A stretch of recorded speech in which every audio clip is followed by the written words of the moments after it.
Hello, my name is Cal Coffee. In this presentation, I will cover the class assignment scenario, football crazy, the plan and preparation, as well as systems, emergency procedures, aeronautical decision making, as well as my go, no-go decision.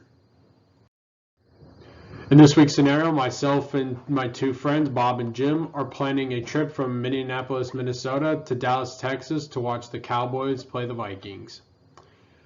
One of my friends, Jim, is apprehensive about the flight, and while Bob is very inquisitive and asks a lot of questions. The plan is to depart out of our local airport and land in Dallas Executive Airport, approximately 6 hours, and including a stop at Kilo Sierra Tango Juliet or Rosecrans Memorial Airport in Missouri for fuel and a bathroom break. We are planning on departing 2 days prior to the game on October 28th so that we are not rushed and have options should weather or mechanical issues cause an unforeseen delay. We even purchased airline tickets for the day of the game that will allow us to get to Dallas and make it to the stadium before kickoff as a fallback plan. Family and friends that we will be staying with have arranged to pick us up at Dallas Executive and keep us busy the 2 days before game day, depending on how our travel plans play out. I will be monitoring the weather leading up to our departure date, as well as any NOTAMs that might impact our planned route and travel times. 2 weeks from our departure, I head out to Flying Cloud Airport in the evening to get current and make sure that the aircraft is ready to make the extended trip to Dallas, Texas. I also convinced Bob and Jim to meet me at the airport the next day, since I arranged with the mechanics who are working on the same Seneca 2 model we will be flying. The mechanics agreed to put the Seneca on external power so that I could run through and explain the various systems and answer any questions that they may have. I walked Bob and Jim through the external and internal pre-flight checklists, as well as the different aspects of the flight, from the pre-flight, startup, run-up, takeoff, cruise, and landing. I will let them know I will be giving them each task to help during the flight. Bob will listen for aircraft call sign and alert me if I fail to respond to ATC. Keep our charts and iPad at the ready should I request them. Both will help me monitor for traffic, especially since we are flying VFR. And Jim's role will be to document the trip through pictures and video, which will hopefully ease his anxiety about the flight.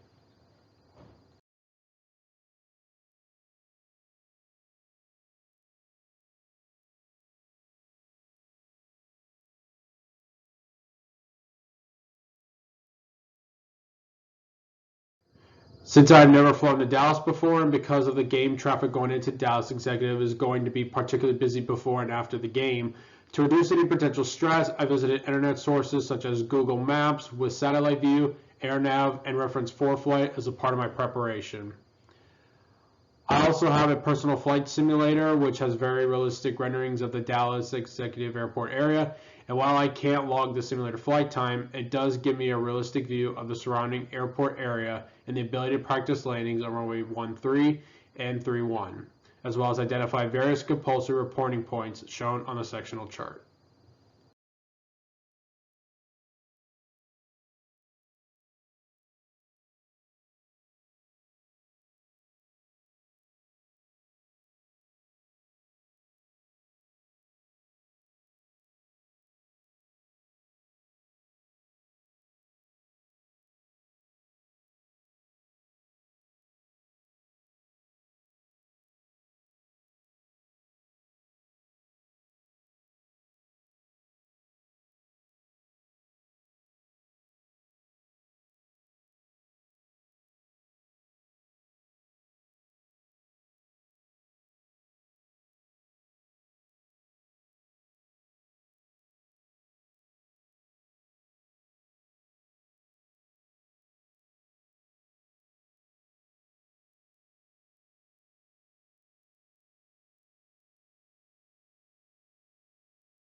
Aeronautical decision making is decision making in the unique environment of aviation.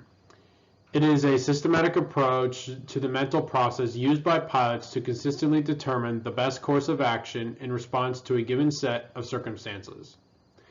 It is what a pilot intends to do based on the latest information he or she has. Two of the tools that I use are the I'm safe and paved checklists, and from our studies, I found a third tool that I will cover in the next slide.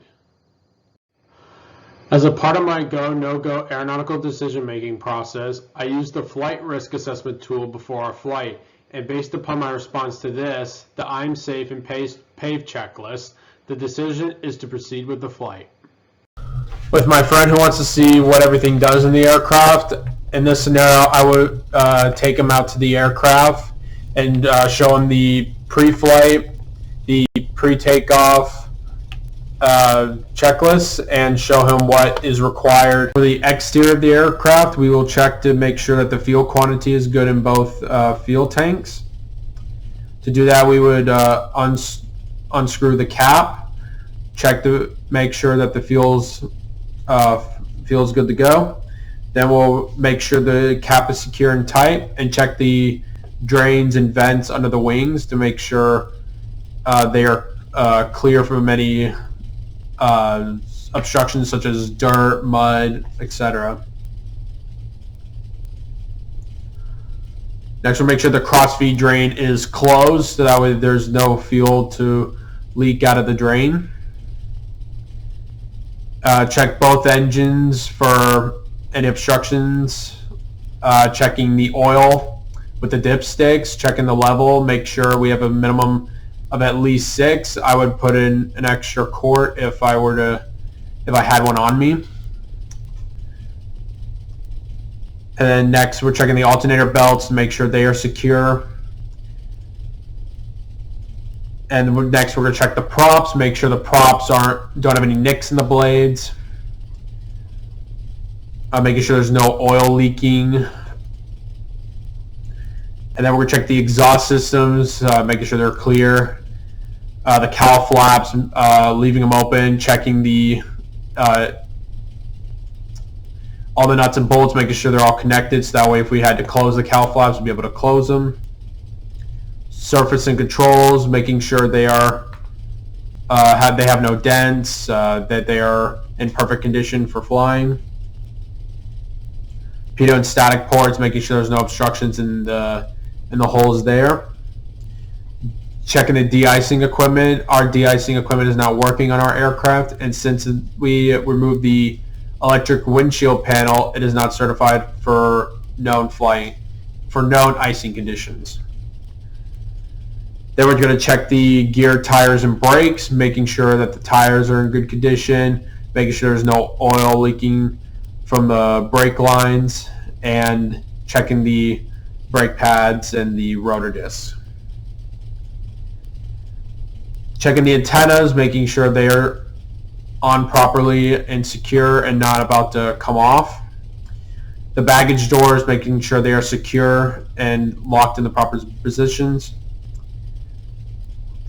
Take off the tie downs for on the wings of the aircraft and in the back stabilizer.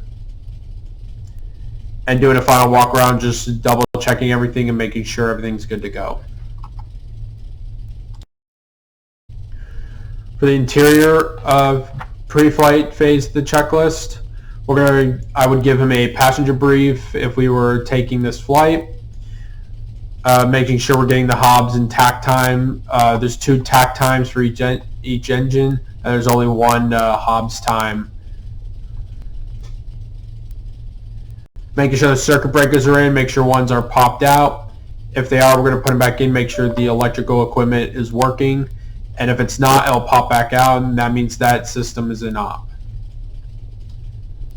If we had oxygen on this flight, we'd be checking the oxygen systems, but we do not have any on this aircraft, so we're going to make sure we're at an altitude lower than the altitudes needed for oxygen.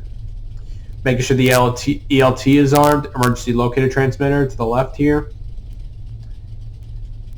And then for the starting phase, we're going to make sure the seats are secure, the tracks the tracks and the back is locked.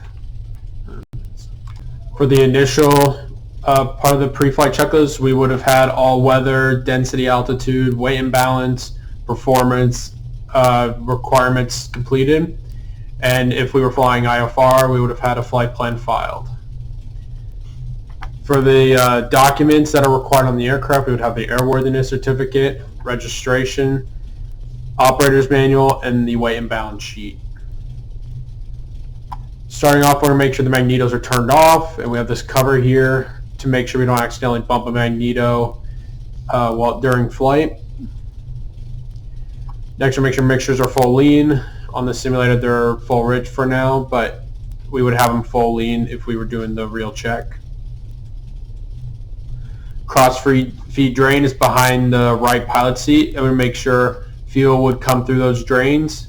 And once we verify that the fuel has drained from the drain, we'll release pressure from the cross feed drain and then continue our checklist from there.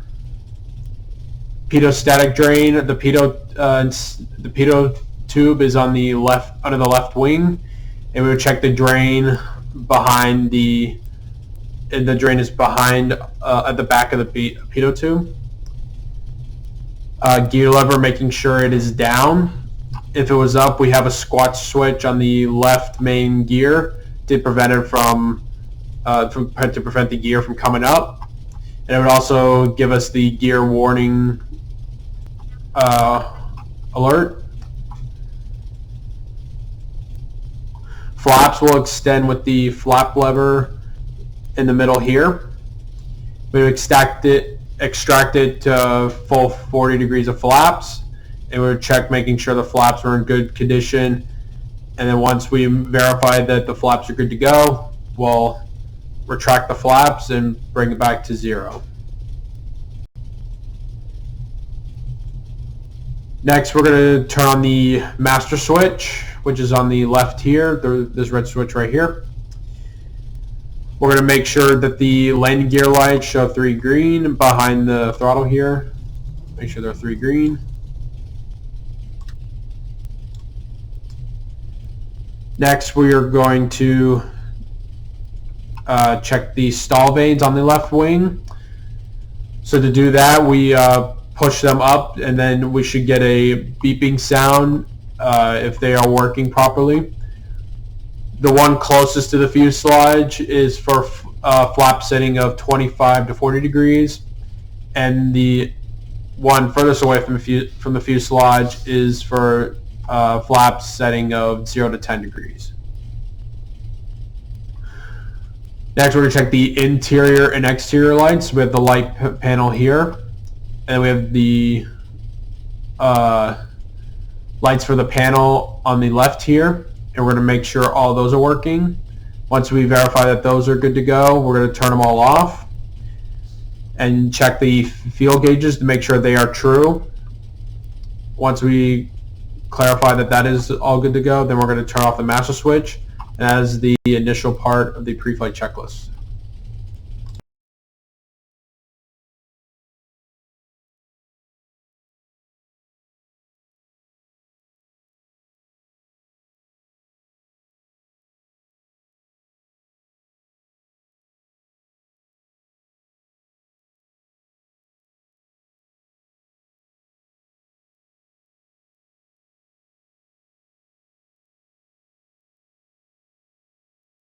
For the starting phase of the checklist, we would make sure our seats are secure and our seatbelts are fastened. Avionics switch is off. Our autopilot and AC is off. Our prop sync is off. We don't have it in this aircraft. Alternate air is off, up for off and down for on. Cowl flaps are open, pull for close and push for open. Fuel selector is on, so that is behind the flap lever here.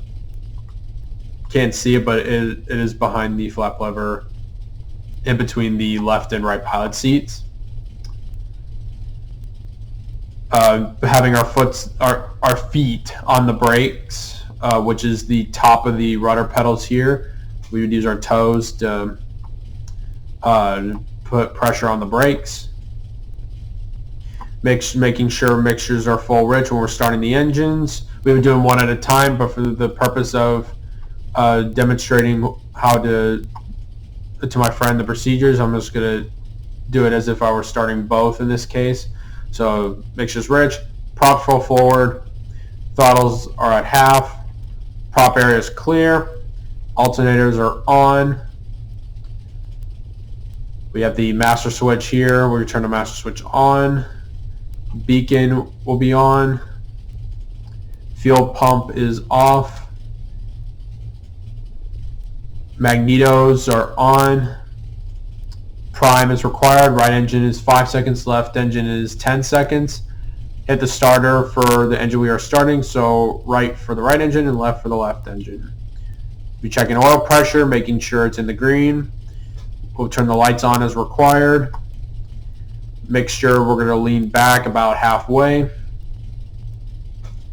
Again, for the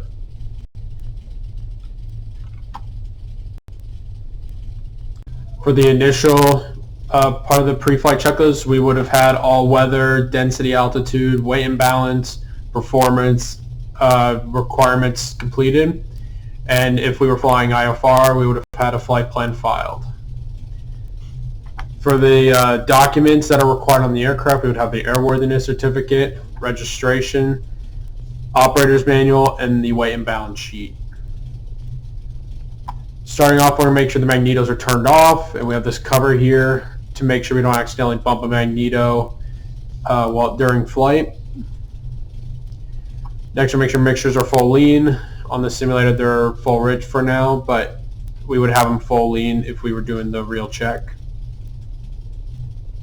Cross feed drain is behind the right pilot seat, and we make sure fuel would come through those drains.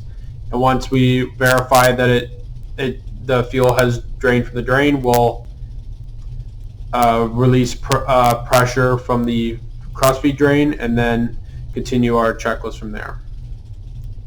Pitot static drain. The pitot tube is on the left, under the left wing, and we would check the drain behind the drain is behind at the back of the pitot tube. Gear lever, making sure it is down. If it was up, we have a squat switch on the left main gear to prevent it to prevent the gear from coming up, and it would also give us the gear warning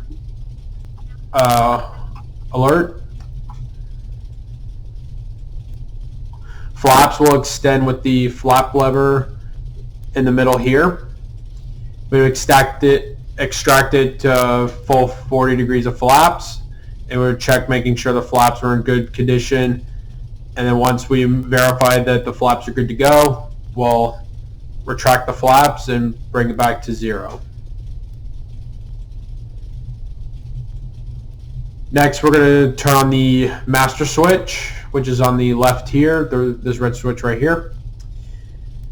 We're going to make sure that the landing gear lights show 3 green behind the throttle here. Make sure they're 3 green. Next, we are going to check the stall vanes on the left wing. So to do that, we push them up, and then we should get a beeping sound if they are working properly. The one closest to the fuselage is for flap setting of 25 to 40 degrees, and the one furthest away from the fuselage is for flaps setting of 0 to 10 degrees. Next, we're going to check the interior and exterior lights. We have the light panel here, and we have the lights for the panel on the left here, and we're going to make sure all those are working. Once we verify that those are good to go, we're going to turn them all off and check the fuel gauges to make sure they are true. Once we clarify that that is all good to go, then we're going to turn off the master switch as the initial part of the pre-flight checklist. For the pre-taxi, we're going to make sure seatbelts are secure. We would do a test of our de-icing equipment, but it is not we know it's not working, and since the removal of the electric windshield panel, It is not certified to fly into known icing conditions. We're going to turn the avionics system on up here. For our aircraft, we have the Aspen avionics system, which would replace this attitude and this heading indicator here. And the backups would be over here. In this case, we don't have that on this panel here, so we would, for this demonstration, we would just have the avionics switch here. Obtaining our weather information from the airport with on our radios, so tune in the proper radio frequency. Setting our altimeter to the proper altimeter setting. Having our transponder on VFR mode, so it'll be 1200 and on alternate mode. Making sure ADS-B is on.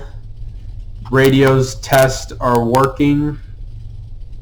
Taxi light on is required. We got the both landing lights here, so we do one just to simulate a taxi light. We would release the brakes, making sure they are working. Do a cross-feed test for each engine, so making sure that the fuel is going from, for example, the left fuel tank to the right engine.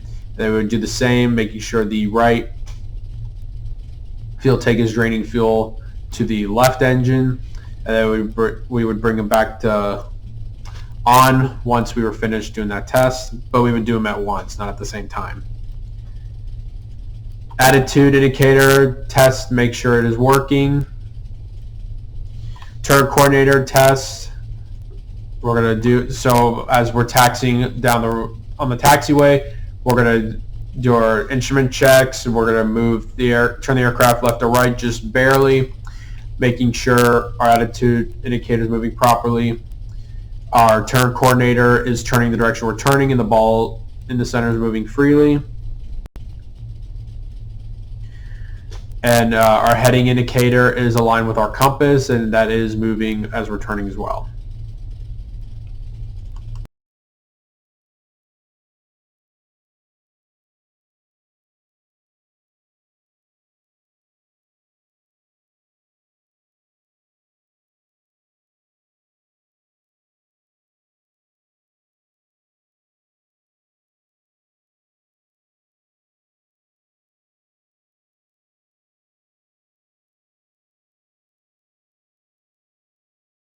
For the run-up phase, we would apply full brake pressure, check the electric trim and autopilot if it was working. It is not on our aircraft.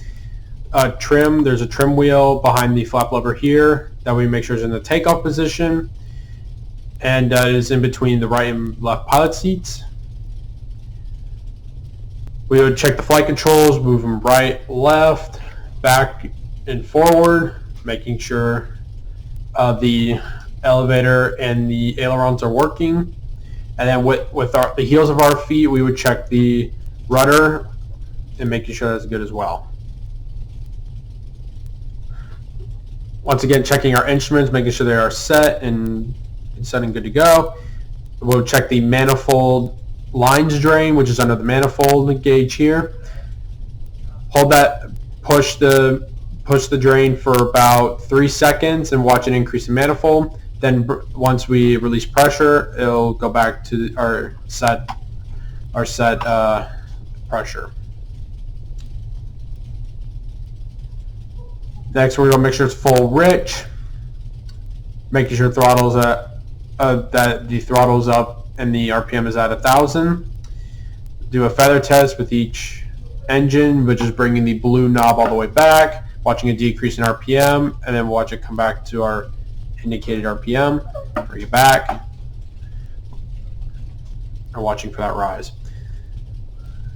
Next, we would increase the throttle to 1900 RPM, do a prop cycle, checking for oil pressure, watching the RPM decrease and the manifold pressure increase, and then once we bring it back to full forward, we're going to watch it go back to our set indications. And then lastly, we'll check outside, make sure there's no oil leaking out of the cowling of the engines. lot of the hubs of their propellers, excuse me.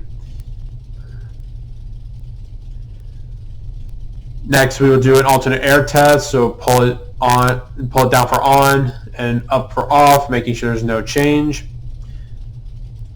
Mags right and left test. So we would do both engines in this case. So we turn off both right magnetos, watch an RPM drop for both engines, and looking for a max drop of 175. Once we get a good indication, a good drop, we're going to bring it back to on, watch it come back to a full recovery, and then do the same for the left side. We're going to check the amps and volts for making sure the alternators are charging the battery.